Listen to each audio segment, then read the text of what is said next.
So, hey everybody, it's Aleisha with Solid in the Saddle, and today I have with us Mary VanDerveer. Mary is a horseback rider and pharmacist, and I'm so excited for her to share her story with you guys. So, Mary, if you wouldn't mind, why don't you just give us a brief background of who you are, what kind of riding you do, and kind of your origin story? So I'm 64 years old, almost 65. I'll be 65 in December. And I've been riding all my life. I actually, when I was 4 years old, I fell off my pony and broke my arm. And I got mad. My mom got mad because I was trying to get back on the horse with my cast. And she said, absolutely not. So, I mean, I've been around horses, partly because my sister and my dad were really into horses. And we lived in Northern California at the time. So they were involved in there's a lot of horse clubs out there, and they got involved with horse clubs. And I was too young to really be involved with the horse clubs, but I was still dragged to every show and every lesson and everything. So I was always on the back of a pony. And then later, when my parents returned to Montana, we had a farm basically, and I always had my horses. So at that point, my father put me into a very structured dressage program, and I rode real formal English and dressage until I was about 14. That in addition to that, I was also riding on the county roads, around our house, out in the country. I was riding up in the mountains on the trails. I was doing all the fun things kids do, running up and down the fields with my horse. And I was always on the back of a horse, it seemed like, until high school. And then I still rode. I just didn't ride as much. I rode, but I'd still ride like 5 to 6 miles a day, at least there was 5 miles to a lake. And I used to ride over to the lake to go swimming and ride up on the mountains. And then I went into the bob a few times in my teenage years with my horse. And so I've done a lot of different kinds of riding, mostly English, but Western and bareback. I rode a lot of bareback. Then I went off to college and got married and had kids and was away from horses for about 20 years. And when my daughter turned 10, we got a horse. And of course, I got back into horses at the time, but it was more as a supportive for her. And then I would just ride occasionally, when it fit in, because I still had other kids at home. And then as my kids slowly left home and in high school, and I acquired another horse, and then my daughter and took her horse to college, but then she brought him back and she got another horse and went off to college. And I had these two horses, and I just kept adding more and more. I started doing lessons again. I started to focus on dressage. And the reason I focus more on dressage is I really like the athleticism of the rider. And I also I wasn't involved with people who were doing a lot of gaming or anything like that with their horses. So it just kind of fits me. I'm comfortable with it. And then I've slowly, of course, acquired more horses and lost more horses. And I continued to ride. I did at a certain point, because of my instructor who was involved with a drill team, she roped me into riding this drill team. So I rode on a Western drill team for probably 6 years. And then I stepped away from that because my horse tore his digital flexor tendon, not because of drill, but just because he's an athletic horse, and athletic horses get hurt just like athletic people get hurt. Yes. Yeah. And so we've been in a rehab program with that. But in the meantime, I've acquired my two daughters' horses. One's an off-the-track thoroughbred that was evented, and the other one's just an appendix quarter horse who's now 25. And they're both really fun horses to ride. So I've started taking lessons back again with dressage, just to kind of tune up my seat. I do that every once in a while. And so that's kind of where I'm at right now, is just more recreational riding and then just, learning more skill as I ride. Okay. Yeah. So I'm curious, when you talk about the athleticism of the rider in dressage, I completely agree. And I'd like you to just talk about what you noticed as being the physical requirements. Like, what do you physically have to be able to do to be able to have an independent seat as a dressage rider? Well, one of the things we have to do is be able to balance our center of gravity over the horse's center of gravity. I mean, if you look at really like those high level dressage riders, they don't look like they're moving, but they're moving constantly. They're constantly adjusting and shifting their weight to and from their hip bones, to and from their legs, up, pulling the energy of the horse up through them and releasing it and then holding it back. So it's kind of like even though it looks like they're just sitting there, you're working, you're not just sitting there because you're moving. Otherwise, if you just sat there, you'd look so funny on the horse. Yeah, you Because the just horse is, bounce, bounce, yeah, bounce. you bounce, bounce, bounce. Yeah, So it's just kind of, it's getting that sense of where the horse's center of gravity is, like where they're moving out of, and then getting that center of gravity where you're moving out of, and then bringing those two together. And it takes a lot of strength and coordination, and it takes a lot of just kind of awareness. And like when I rode as a kid, kids are so great because, their arms and legs are just not proportionate to their body like adults are. So they ride out of their core. And so when you put a kid on and you tell a kid to do this, they do it. It's just like, oh, wow, they just did it. It's like yeah, they don't think about it because they're riding out of their core. And yeah. then having taken a break for so long and coming, excuse me, coming back, I had been I've been an athlete all my life. I've run, swam, biked, I've done triathlons and half marathons and so I'd been athletic all my life, but coming back into riding, I was kind of like, whoa, where am I in space on this horse? When I started back in my 40s, it took a lot of like, wow, I kind of lost that sense of proprioception of when I'm on the horse, over that period of time. It comes back faster. I think anytime we go away from something, like we're like yoga. I did yoga a lot in my 20s, and then when I do it now, I can go much deeper and much more use the movement a little bit differently than I did when I was first learning. So the body keeps that memory, but it's kind of like rooting it out and then putting another layer on it, and so like learning riding again coming back to riding again in my 40s, 50s, and now my 60s, it's much richer and it's deeper, and it's like, I'm like, oh, I want to use my body like I did when I was a kid. I want to ride out of my core again, and because we do tend to get like, grip. When I first started back riding, I was very grippy on the reins. I balanced through my hands. I wasn't balancing correctly. And my instructor was a really good instructor. And she's just like, you balance everything on your left hand. And I'm like, no, I don't. Well, then I started standing on uneven surfaces, like those little pillows that, or squishy things, that you have to, and that's like, every time I balanced, I went to my left hand, my left arm. Yeah. I'm like, oh my God, I balanced everything through this one point. And it's like, bringing that back to center, bringing that back to where I need to balance out of was thank God my horse was patient and like really, he was a good horse. I ended up buying him, actually, my lesson horse, because he's like a grandmaster. I mean, he taught me so much about balancing again, because if I didn't ask him just right, he's just like, yeah, I'm not doing it. But if you ask him just right, boom, he was right there. And you could sense that feel. And I've only barrel raced when I was a little kid, so I imagine it's the same kind of thing with you guys when you're doing all that barrel racing. When I listen to you guys talk about, the barrel racing thing, where it's like, you don't want to be left behind the horse.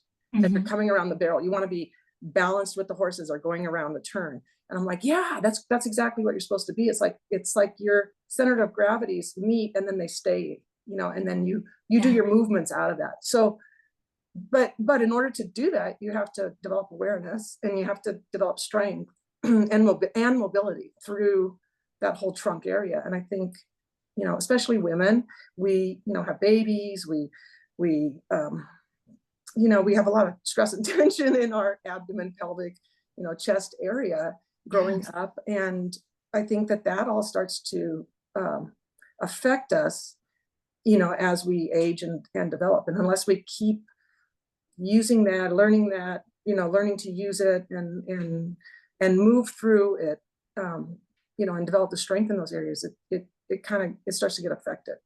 And in turn, like I said, coming back to horses, I was kind of a mess. I was like, gosh, I'm a better rider than this, but I wasn't, but it comes back, Yes. Yeah. So speaking of that, you have been repeating some variation of our program Ride Strong 101 or some other Solid in the Saddle program since January 1st. So coming up on a year. Yes. What difference has this made in your riding? It made a huge difference. And part of it was, it's that I felt like it was that kind of that missing link I was missing in that connection. It's like I could find that connection, and I could tell when things felt right. That's that inner thing we understand when we're riding, like, oh, everything's right, everything's correct, the horse is underneath me. But it's like, how could I keep it there without becoming tense and tight? And I think I felt like my aids were really heavy and dull because I wanted to keep that. So I would really press that aid instead of being light and just asking the horse to move into it. I was like kind of demanding the horse hold it. And it's like, Yeah. that wasn't, I felt like everything was really heavy and dull and slow, but I felt like my aids became much lighter and quicker. And I was able to adjust much faster in my seat to like staying in front of the, not going in front of the horse and not being behind the horse. So yeah, I felt that it made a huge difference. And I had I since started taking lessons again here. I took a break for, gosh, probably 6, 7, 8 years of lessons, and well, not that long, probably like 4 years. And I started back with a new instructor. So it's always good to have different eyes on you. Yeah. And we're just working on my seat. Pretty much all last winter, we were just working on my seat. And she noticed a big difference as she's like, wow, she noticed a big difference when I started the program to when, and then I kind of quit for a few weeks. And she's like, where are you today? Your seat's all over the place. And I'm like, yeah, I feel like it. I didn't feel like I was connecting as well. Like I noticed a big difference, and she could actually notice when I wasn't doing my program. So, and, so anyway, so yeah, it's, I noticed a big difference. It just in my awareness of like where I am, and like, am I going to be able to go with the horse when they go sideways? Am I going to be able to go with the horse when they go, which way? And kind of like, and then seat bone awareness, where can I lift the weight out of this one and put the weight in that one, or balance them together, things like that. Mhm. So, Yeah, and I think a lot of that comes back to just having that connection between your brain and your muscles and being able to activate them really quickly, as you're riding, and being able to reinforce that on the ground with these exercises kind of lets your brain be able to do it faster without much more effort on your part. So like you right. said, your aids can be way quicker and lighter and more effective without having to really force your horse into things. Yeah. Um, and then when we first talked, when you first started Ride Strong, you had mentioned that you had some, I believe it was right hip pain. I can't remember if it was Yes. right or left. Yeah. Was it right? Okay. So Yeah. right hip pain. And so that was affecting you in running.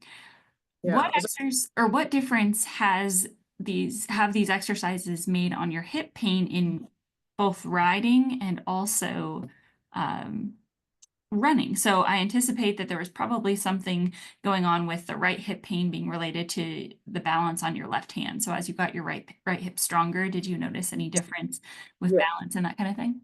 Yes, I did. I noticed a big difference. And so we do a lot of that. When we start out, we did those one-legged tests, like how could you hop? And I was like, oh my Mhm. gosh, I had no power out of my right leg. And it felt like it was kind of like not so much hip as much of like a hamstring glute kind of, which I guess is your hip, but Yeah. it was more musculature, not bone, not bony pain. But I had like no power out of my right leg. When I would go to run, it's like I could run, and then at a certain point, it was just like boom, there was just like no, I mean, it was like it hurt and there was no power coming out of it. And then riding the same way, like trying to move the horse, using the aids on my right side, it was like they would just blow right through it, because it was like there wasn't enough, it wasn't working, I mean, it was Mhm. weak. So one thing the program did, I noticed right away, was start to, I noticed that pain kind of it's not like, it was kind of in the sciatic area, but it's not sciatic pain, but it's in that notch area it started to balance it. My hips started to feel more balanced. And I realized, and I think we talked about this earlier too, like that I was trying to always relax my left hip and my left that, but I actually wasn't activating my right. So it was like I learned to like like, oh, like my one side felt really tight, the other side didn't feel at all. So I learned to like, it was learning to kind of isolate those muscles and activate them equally. Yeah. So kind of like learning to like activate them equally and then relax them, and activate them equally and relax. And then they started getting stronger just through the exercises that we do, obviously, because you do single leg exercises, and you do double leg exercises, and you exercise the back and the front of the leg and the hip and through the core. And so I think it's a combination of that was what I needed to kind of get that area unstuck. And I think it Mhm. had just gotten stuck because of repetition, doing something repetitively without, um, getting a little injury, and then it's a little nick, and then it's another little nick. And then it's like pretty soon it's like, it's not a little injury or a little, it's just this big nagging pain. And I Mm. want to run till I'm 85. That's my goal. My goal is to run till I'm 85. Yeah. Yeah. Yeah. And now ride till you're And 85, now, right? yes, and now ride till I'm 85. So Yeah. it's like, I want to be active. I'm only 65, and I feel like there's just a lot of years that I want to be active. And it's like, well, I don't want things like this to slow me down when I know they can be fixed. And, Mhm. and it's like, I don't want to do, surgeries. I want to do like, or I want to do it through movement and movement patterns. And yeah, I just felt like it really started balancing to the point where I actually am able to run more than a mile on my leg without it feeling like, oh, there's no power in there anymore. So I'm not Yeah. running a bunch of distance right now. And I mix it up with walking a lot. So some days some weeks I just walk, and other Mhm. weeks I run and walk. So Yeah. I'm just kind of mixing it up and getting it healed up. And Yeah. yeah. Well, and I think that's so interesting. I think every single person has something like that in their body Mhm. where their preferred movement pattern causes some sort of imbalance. So for a lot of people, it's their right leg. If they commute a lot or if they drive a lot, it's their right leg. Their hip flexor is always active. So Mhm. because their hip flexor is always active, their glutes in the back, the butt muscles, they are not active. Or people who always cross their right leg over their left leg or their left leg over their right leg, or when they're standing, they tend to always, lean to one side, put Right. all their weight on one side. Right. And those are things that we just don't even notice until years later of doing that habit. And it's become such a habit that it really Right. starts either causing pain or affecting our riding. Right. And then as a pharmacist, I stood. We didn't have chairs in our pharmacy. We stood. We stood for 10 hours a day. Oh For the my Yeah, gosh. yeah. And it's like now they're saying like sitting's the new smoking, right? It's like really Mhm. bad for you. And I'm like I like to sit once in a while, because I stood for so long. But Yeah. again, you get fatigue posture. You pop into it. It's comfortable to stand like this. And it was Yeah. comfortable to stand with one hip more, relaxed, or Mhm. more one hip with more tension.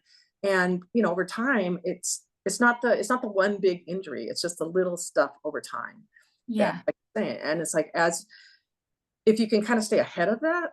I mean, like, I'm like, I wish I would have had something like this. I think I think everybody, when they get their diploma, should get a back program. Like, this is your back program for the rest of your life. You have to do this 15 Yes. minutes every day.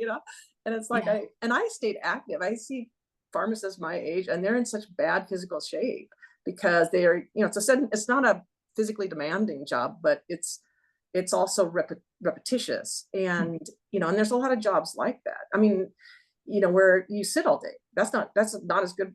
That's not good for you either, or you do one kind of movement, work on your computer all day, then you're going forward. It's like, Mhm. you have to learn what's going to balance you to get you back into balance. Or driving all day. Yeah. Like, I hate to drive, largely because of that hip. It hurts my hip, and sitting all day hurts. So, like long road trips, I'm like, oh, I don't really want to go on a long road trip. But if I can get out and do some exercises, get out and do some other things and kind of reverse that, then it's better and it's more tolerable. Mhm. So Yeah, absolutely. yeah, Okay, so what advice do you have for someone who is around your age and looking to improve their riding stability? I would say to definitely get on a program like the Ride Strong is what I think the one I did. Mhm. I'm not competing or doing like really high level gaming where stop starting and all that stuff. So I know that um, we talked about the different levels of program right now with the Ride Strong. For one thing, it's 15 to 20 minutes a day. So it's just, I can put on an app, I can listen to a radio, I can put on some music or whatever. I can do my workout and I'm done for the day. And it's just like injuries happen a little bit over time. If you start to do this a little bit over time, it's like it builds up. So start where you're at. I think that you're not going to have the flexibility you had when you're 20 unless you've done yoga for 40 years. And you're not going to have the strength, if you haven't worked out. And you're not, Yeah. you're going to start where you're at, and you're just going to slowly build. And like, the thing I like about this program is you can modify it so much. You can do planks. If you can't do a plank, you can do you can do planks on your knees, planks from your toes, and then as you start to get better, then you can do plank reaches, then you can do up downs, and you can do, so just taking the plank, you've got all these variations, and the hinge all the way up to the deadlift, and the toe taps all the way to the dead bugs. So it's like I can make these as tough as I want, or I can make I can, if I'm not feeling it, I can back it off to a more um, you know kind of regular exercise. So the program that I'm on, or the program that I've been doing, allows me to progress as as I get stronger, or if I'm not feeling it, or if I haven't been doing it for 3 weeks, like I can start back at the beginning. Yeah. Yeah. And Yeah. so just start moving. The more you move, the more awareness you get about where your body is in space, the more you develop proprioception. Like I've actually been down crawling, because I didn't crawl when I was a little kid. I walked. I just got up, and I'm one of the youngest kids in the family. I got up and ran.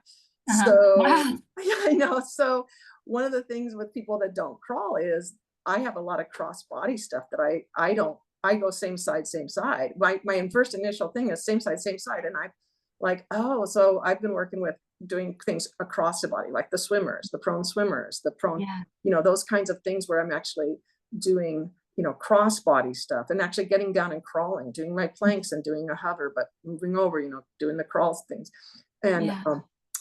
just because it builds proprioception and builds Mhm. awareness.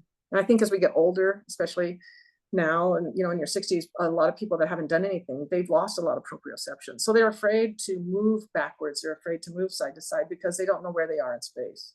Yeah. So as you slowly build that back up, it becomes more comfortable to do hopping and jumping and moving side to side, and the way your horse is going to move.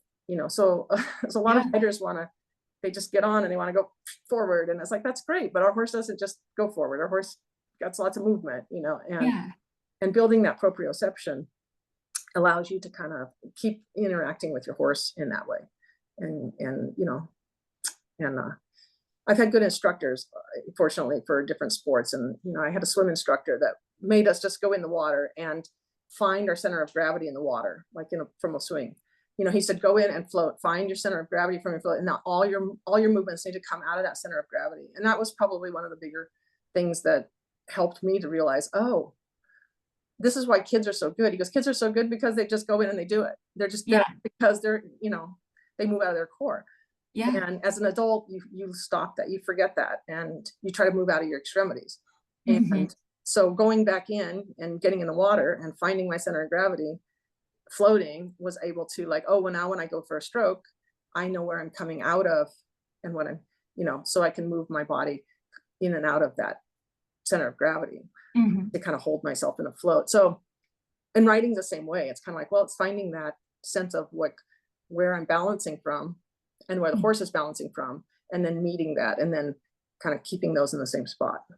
So Yeah, and being able to move your limbs freely really, with keeping over that center yeah. of gravity, and I think that's the kind of the hallmark of an independent seat. And I love that you mentioned proprioception, how those cross body exercises and being able to do that with your core strong and Hmm. centered over the horse, then you can really affect the horse in better ways than if you're just yanking on one side or really trying to force them unilaterally. Speaking of that, okay, so I took some dressage lessons when I was down in Uh-huh. Texas, and there was this new thing that I learned about, and I can't even remember exactly what it is. Is it inside rein, outside leg, or the It, opposite, it's outside like rein? brain to inside, like everything's in the outside rein. So you should be able to ride your Okay, horse on an outside rein and not even touch the in, inside rein. in And the the inside. inside rein, Okay, just to, like bring the, like, know where the nose is. So the outside, yeah. you should be able to ride a circle with the outside rein. Like the outside rein should control the circle, because you're asking the horse to move through their rib cage. You're asking the Hmm. horse to bend and go against that, and then they can't go this way because they've got the outside rein as so they kind of make a wall. It's kind of like, I always imagine it's like I've got these walls, Yeah. and like I got this wall from my ear to my ankle, all the way down through my body, and that's my wall. My horse can't go through that wall. Hmm. But you don't have to like pull on the outside rein. You just have to have contact. And one of Yeah. the things you see I think with dressage English is people think like, or they'll say things like, oh, they're always on their horse's face, which, I mean, a poor rider is, yes. And there's times when, they don't ride with a long, loose rein, right? They always want contact, but that doesn't mean it's like you're wrenching on the horse. It just means Hmm. there's constant contact, because you are moving them through the different reins, but it's not, it's not like a long, loose rein, which Yeah. you can ride in a long, loose rein too. That's good. And I think that's good. And there's times when I do that. There's times when it's like you can't be. The thing I love about horses is it's like they're still horses, and you're still you, and you're still going to Mhm. have fun. I mean, I rode drill team in an English saddle for a long time until I finally bought a Western saddle. I thought, oh, I'm going to break down, buy one.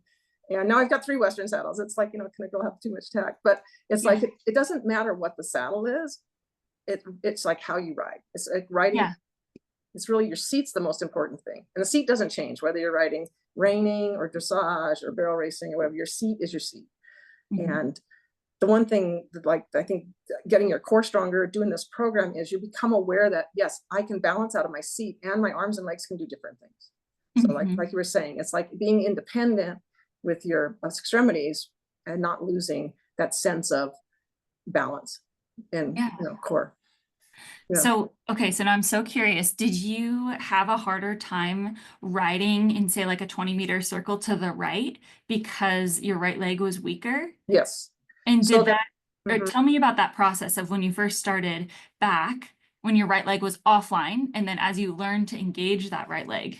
Right. So riding, I've ridden, different horses over the years, but like when I'd ride Lance and I'd ride him to the right, Lance was this big warm blood who made me ask the right way. And he was Mhm. good. He was a great horse. Yeah, I loved Lance. But it's like he would just like not pay attention to it. He would just like and he would drop that right shoulder, the outside shoulder in. He would go in. And it's like, no, I want you to go out. So I push him out, but then he'd start to drift out because I couldn't hold him. I couldn't hold, like the wall on that side wasn't there. So his hips would go out. I guess it's not so much his shoulder, but his hips would go out, So it's like I wasn't making a nice arc. I was making more of this snaky little thing. And Yeah. so as I've gotten better, like working with my new instructor, little Jeannie, she's having me like, she goes, it's like this, it's like she goes, imagine from your hips down, it's like a crab, you're kind of in a crab walk. Like you've got the outside rein, but then your hips are kind of going like, move over, but holding a wall, but scooping them over. And it's like, boom, the horse will arc. And once it's like I can't always get it as well on the right because it's not as strong, but it's getting there. But again, the horses have weak and strong sides too. So some Mhm. horses naturally, like my own personal horse Spot, he's naturally really tight on the right, just like I am. So when I get on him, I feel like we're doing this. I just feel like this. The right side's really tight and short, and the left side's like long and like not engaged. So I have to, warm him up, and then I slowly start to, really tighten the left side, and activate it, and push forward on the till I get him straight, and then when we go into a canter, boom, he's right back into really tight on this side. So he's got issues like I've got issues. So it's kind of fun because we work on them together. So it's like, but even though it doesn't maybe even look like that on the outside, I can feel it, Yes. because Yeah. you can feel it, that's that hip bone. And so he tends to want to go in his right lead all the time. He doesn't like his left lead. Not, and then, but he ended up with a tendon injury on his left lead. So there was probably, so it's like, what came first? Was it his imbalance in his shoulders, the tightness that set him up for the tendon injury, or was the tendon weak? And so it put him into, so it's kind of like looking back, hindsight's 2020. You kind of go, well, I don't know what, maybe there were some issues where he had, going Yeah. into that, that set him up for injury. Just like humans, like I always end up with left Achilles pain, which is weird, was As just a as a compensation for the, compensation yeah. because of the right hip. So, Yeah. and so it's kind of like, our bodies are spiral. They're not Mhm. straight lines. There's a lot of spiral. So Yeah. and horses are the same way. Yep. So you'll find a horse that like, wow, this horse is a dream when I go to the left, but when I do something to the right, it's like a nightmare. It's like a brand new horse. Yeah. So yeah, but so being balanced in my seat allows me to compensate for them, or say like ask them where I need to ask them, Mhm. and so to get the movement that I want. So, Mhm. but again, Yeah. yeah, Oh my gosh, thank you for taking us through that. So, Mary, yeah, what's next for you? You have 3 horses, you're taking some dressage lessons. Where do you want to go from here? I yeah. feel like you're in this place where you have a really great independent seat, you have a great instructor. It sounds like you have some great horses. What's next for Yeah. you? Well, I want to continue on with my horses. All my horses were in kind of various stages of rehab because of the age and stuff. So getting them back, they're all healthy finally, and gonna try and Mhm. work with them this winter as much as I can to just even like isometric. I don't, I'd have to haul, but anyway, long story short is I'm gonna try and do a lot of isometric type stuff, a lot of just to get them kind of built back up in their core, you know, and then I, you know, as I can, I'll either haul my own horses or take lessons on lesson horses to get my seat back up. But then I'm also involved in a little equestrian club, excuse me, that we have up here. So next summer I want to get more involvement. It's at a local it's at Heron Park, which is a local riding park. But it's also bicyclists and hikers and all kinds of stuff. But they have dressage courts, and they have stadium jumping. They also have some cross country jumping stuff available.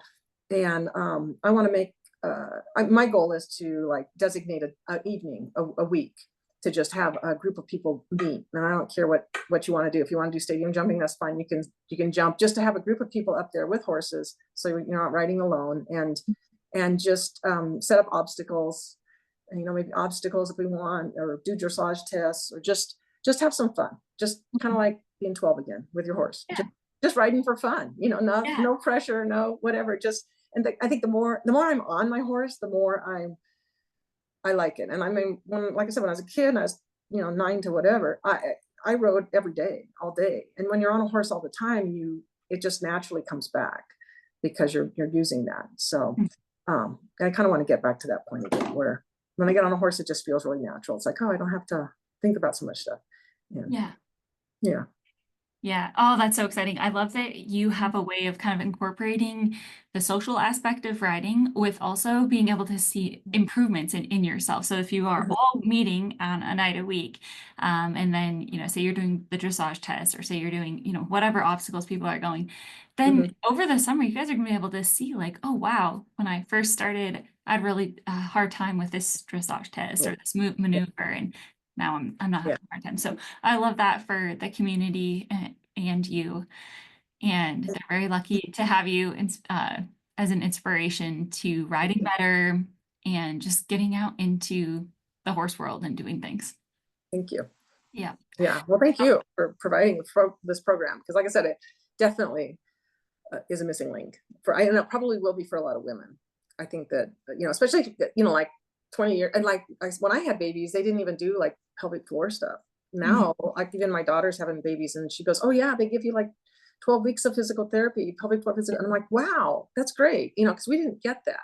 So a lot of people are afraid to like move their bodies, you know, because they've lost awareness, you know, and this really helps develop that awareness. So yeah, I think the pelvic floor physical therapy thing is so huge, and I think it really should be required. I mean, I'm a physical therapist, but I'm not a pelvic floor physical therapist. And I went to 8 weeks, I think, of pelvic floor physical therapy after I had WIT, and it was life-changing. I can't even imagine riding after that and barrel racing competitively without some pelvic floor physical therapy, and just regaining that connection between my pelvic floor, my deep inner core, and all of that. So I think it's really it is. Yeah.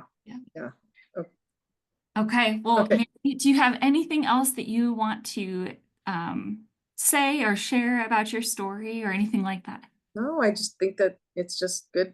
The more you do, the better it's going to be. The more active you are, the more active you will be. And I just feel like, you know, I want to be young. I want to be, I'm like a young 65. So it's like, I don't want to think of myself as old. I want to just keep doing. And, you know, and I think as long as I keep myself physically able to do that, then it'll happen. And I think that a lot of people, once they find that they can do that, it's empowering. And then they want to do more, you know, or they want to keep themselves at least fit. Yeah. And oh my gosh, that brings up something that's so important to me. So you are approaching retirement, and you had kind of said like, you know, now you have time in your day, like you have this, you have some time to focus on things you want to do.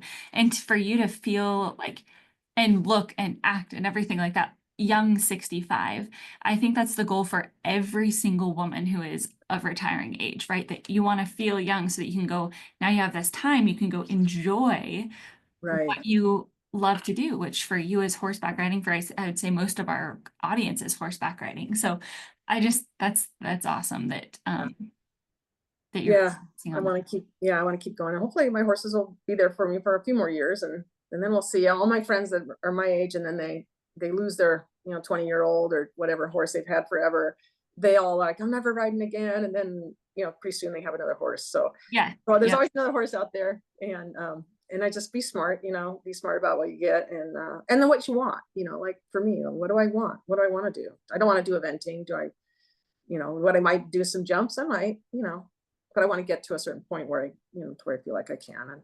And, things like that. It's like, there's, yeah, it's a whole world out there. It's a whole big, huge world. And, yeah.